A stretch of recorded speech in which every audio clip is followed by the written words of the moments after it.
প্রথম দ্বীপ চ্যানেল হচ্ছে মেঘনা নদীর মোহনায় অবস্থিত। আমরা উপকূল থেকে প্রায় 6 থেকে 7 কিলোমিটার দূরে যাচ্ছি ইলিশ মাছের অভিযানে। চারিদিকে বিস্তৃত জলরাশি আর মাঝখানে ছোট নৌকা। দু চোখ যেদিকে যায় শুধু পানি আর পানি, আর দূরে দেখা যায় এক অপূর্ব পাহাড়। এই দৃশ্য আপনাকে অনেক বেশি মুগ্ধ করবে। আপনাদেরকে ইলিশ মাছ ধরার দ্বিতীয় পর্বে স্বাগত। এই পর্বেও আমরা আপনাদেরকে জীবিত ইলিশ দেখানোর চেষ্টা করব। আঁকাবাঁকা ছোট খালের মধ্য দিয়ে আমাদের যাত্রা শুরু। আশেপাশে কেওড়া বাগান আর মাঝখানে আঁকাবাঁকা ছোট নদী আপনাকে মুগ্ধ করবে। এই পথ বেয়ে আমাদের গন্তব্য মাছ সমুদ্রের দিকে।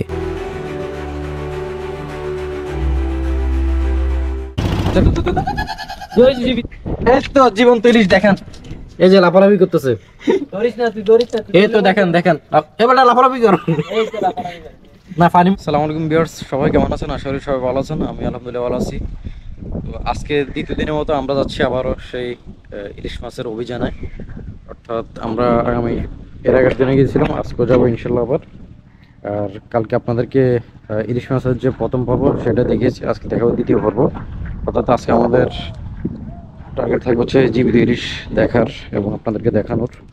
এখান থেকে অলরেডি জোয়ার আসা শুরু হয়েছে, আর সবগুলা বোট হচ্ছে এখান থেকে বের হবে। বের হয়ে হচ্ছে সবগুলো একদম মাঝ নদীতে যাবে। অলরেডি কিছু বোট বের হয়ে গেছে এবং আরও কিছু বোট যাবে একটু পরে। তো যখন ফুল জোয়ার আসবে তখন হচ্ছে পানি একেবারে এখান পর্যন্ত টইটুম্বুর থাকে।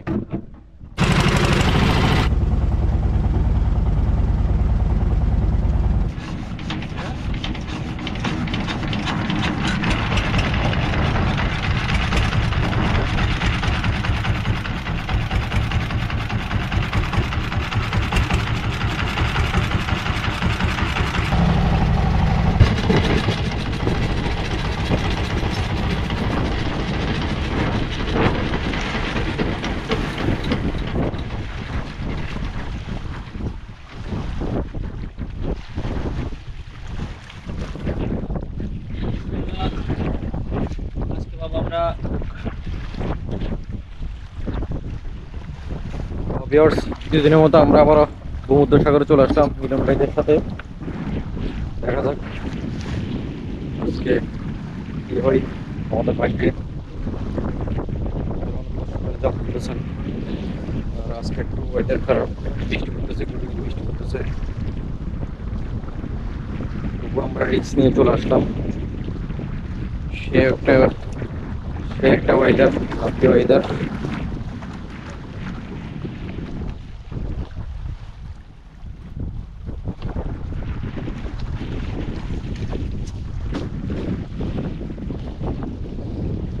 এই মৌসুমে মাছ কম পাওয়া যায়, তবে আরও 10-15 দিন পর নাকি আরও বেশি মাছ পাওয়া যাবে।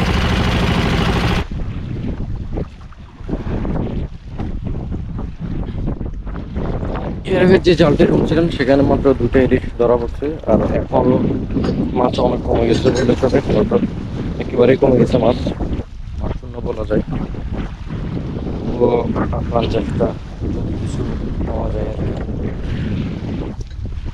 আমাদের সামনে দেখা যাচ্ছে সীতাকুণ্ড, ও পাশে হচ্ছে মিরসরাই ইকোনমিক জোন, আর এদিকে হচ্ছে বাঁশবাড়িয়া ঘাট, এরপর হচ্ছে গুপ্তচরা ঘাট, আর এই কন্যার বরাবর সোজা হচ্ছে কুমিরা ঘাট।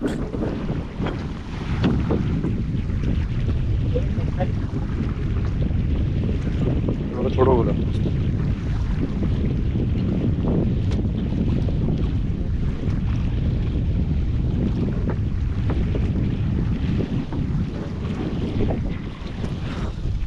আমাদের সাথে মাছ নদীতে এসে মাছ ধরার যে একটা অ্যাডভেঞ্চার, সেটা অন্যরকম বলা যায়, অন্যরকম একটা ফিলিংস। কালকের ওয়েদারটা ভালো ছিল, তবে আজকে গুড়ি গুড়ি বৃষ্টি হচ্ছে, কিংবা সিগন্যাল চলে, সেজন্য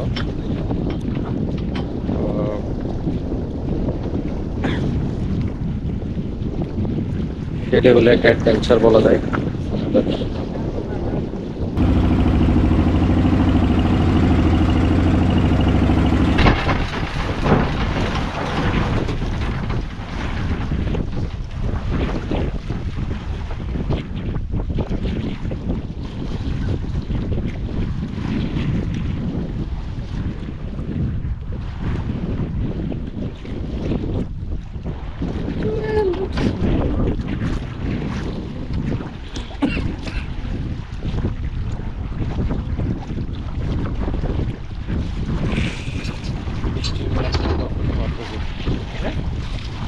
পরিমাণ আস্তে আস্তে বাড়তেছে।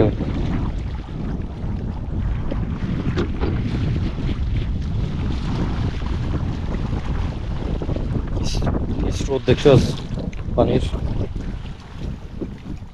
এখন হচ্ছে একদম ফুল জোয়ার, সেজন্য পানির স্রোত অনেক বেশি।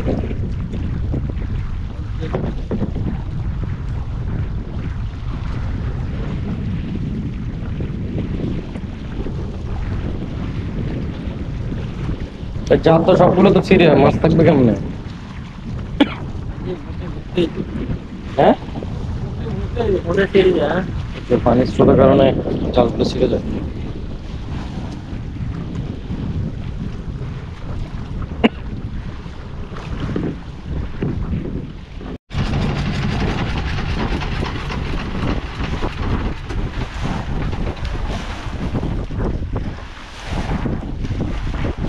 হচ্ছে জাল আর একটা তোলা হবে, দেখা যাক সেটাতে।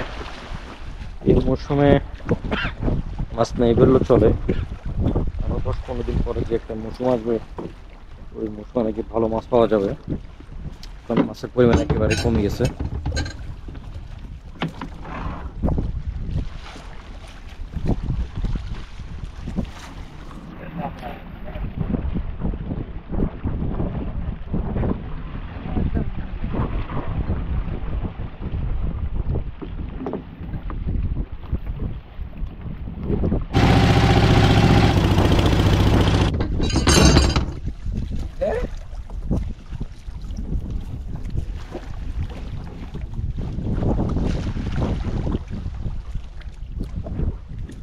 জাল কি এলোমেলো হয়ে গেছে নাকি?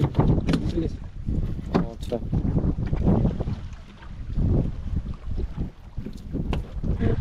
দূর দূরান্তে সবাই সবার জাল তুলে মাছ ধরতেছেন। কিছু বোট ওইদিকে, কিছু বোট আবার ওইদিকে, আর কিছু হচ্ছে এদিকে, পরে কিছু বোট হচ্ছে ওইদিকে। সবগুলো কিন্তু দেখা যায় না, অনেক দূরে দূরে, আর অসংখ্য জাল রয়েছে। আর যে যার জাল তুলে মাছ আহরণ করতেছেন। নদীর মধ্যে অসংখ্য জাল রয়েছে, তবে মিলন ভাইকে জিজ্ঞেস করলাম যে ওনারা আমাদের জালগুলো কীভাবে চিনে। উনি বললো যে সবার সবার জালগুলো চিনের একমাত্র মাধ্যম হলো জাল বসাতে বসাতে ওনাদের একটা আইডিয়া হয়ে গেছে। ওই ধারণা অনুযায়ী হচ্ছে যে যা জালটা, ওই ধারণা অনুযায়ী হচ্ছে যে যার জালটা তোলা আর কি, তুলে মাছ আহরণ করে। আরো 2-3টা। মাশাআল্লাহ মাশাআল্লাহ মাশাআল্লাহ মাশাআল্লাহ। আমরা ভূমধ্য সাগরে এসে, এটা কত নাম্বার জাল মিলন ভাই? মনে 4 নাম্বার কি 5 নাম্বার হবে এই জালে। মাশাআল্লাহ আমরা কিছু মাছ পেয়েছি আলহামদুলিল্লাহ, অন্যান্য জালগুলোর তুলনায়। আশা করছি আরো যে জালগুলো আছে সেগুলো তো ইনশাল্লাহ ভালো মাছ পাওয়া যাবে, সে আশা রাখা যায় ইনশাল্লাহ। আমাদের পরিশেষে একটাই টার্গেট, জীবিত ইলিশ দেখা এবং আপনাদেরকে দেখানো। আর আমি বলবো আপনারা যারা এই ধরনের অ্যাডভেঞ্চার, জীবন্ত ইলিশ দেখেন, এই যে লাফালাফি করতেছে। এই তো দেখেন দেখেন, এবার লাফালাফি করো না, পানির মধ্যে নিয়ে যাই। বেরিয়েছে জাল থেকে, বেরিয়েছে জাল থেকে বের নেই। আচ্ছা, জাল থেকে বের করুন না, কালকেটের মতো না। হ্যাঁ, এই দেখেন জীবিত ইলিশ লাফালাফি করতেছে। বিসমিল্লাহ। আজকে আমরা দেখতে পাইলাম জীবিত ইলিশ। কিরে ক্যামেরা করে, অনেকক্ষণ পর আমরা জীবিত ইলিশে দেখা পেলাম। এ দেখেন তার মুখ নড়তেছে। না না, এখনো জীবিত আছে। এই রাফি, এটা তো করে একটা পানি নিয়ে, তো এটা তো করে একটা পানি নিয়ে না।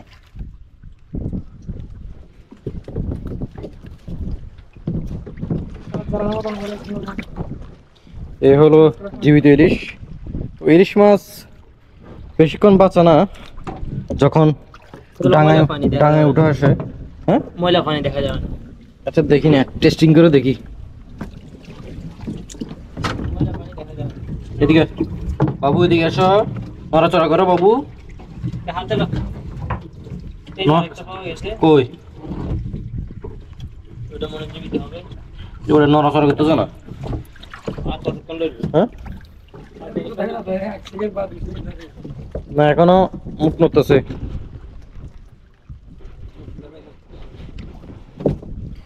তবে ইলিশ মাছ আপনারা জানেন যে অন্যান্য মাছের তুলনায় ইলিশ মাছের প্রাণ ছোট। আর ইলিশ মাছ যখন ডাঙায় তোলা হয় তখন কিন্তু ইলিশ মাছ বেশিক্ষণ জীবিত থাকে না, 2 সেকেন্ড বা 3 সেকেন্ড এরকমই। তবে বাবু মনে হয় এখনো জীবিত আছে। হ্যাঁ হ্যাঁ, এখনো নড়াচড়া করতেছে। ও যদি আর একটু বেশি লাফালাফি করতো তখন আর একটু ভালো লাগতো আর কি। সেই মাশাআল্লাহ, আল্লাহ তাআলার সৃষ্টি অসাধারণ, সুবহানাল্লাহ। এই তো নড়াচড়া করতেছে। বাবুকে এখানে ছেড়ে দিই সুইমিং পুলে। হ্যাঁ বাবু কোথায়? রেখে দিই আমরা আমাদের টার্গেট আরো পাই কিনা দেখি ইনশাল্লাহ। আশা রাখা যায় পাবো ইনশাল্লাহ আরো জীবিত ইলিশ। ও জোস, নড়াচড়া করতেছে। লাগবে কি লাগ যদি জীবিত ইলিশ পাওয়া যায় আর কি। মিলন ভাই বলছে এই জালে হয়তো জীবিত ইলিশ পেতে পারি আমরা, দেখা যাক, বাকিটা আল্লাহ ভরসা। ওনারা আর একটা জাল তুলতেছেন। সে একটা ওয়েদার, লাভলি ওয়েদার।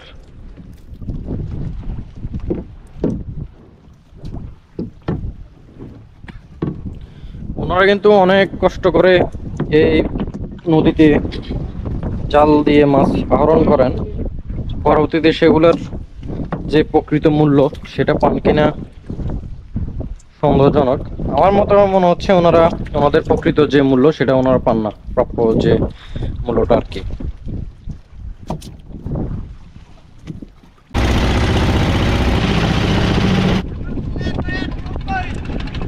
উড়ানো যাবে না ভাইয়া, বাতাস বেশি তো। আপনাদের যাদের এই ধরনের অ্যাডভেঞ্চার করার অভ্যাস আছে অবশ্যই তারা এই অ্যাডভেঞ্চার করতে পারেন, আর যাদের অভ্যাস নেই আমি বলবো আপনারা এগুলো থেকে বিরত থাকুন। নদীপথের ওয়েদারের কোনো ভরসা থাকে না, কখনো কখনো দেখবেন ভালো, আবার কখনো কখনো দেখবেন হঠাৎ করে খারাপ হয়ে গেছে। ঠিক আমাদের সাথে এমন কিছু ঘটেছে, হঠাৎ করে তীব্র ঢেউ আর বৃষ্টির কবল পড়েছিলাম আমরা।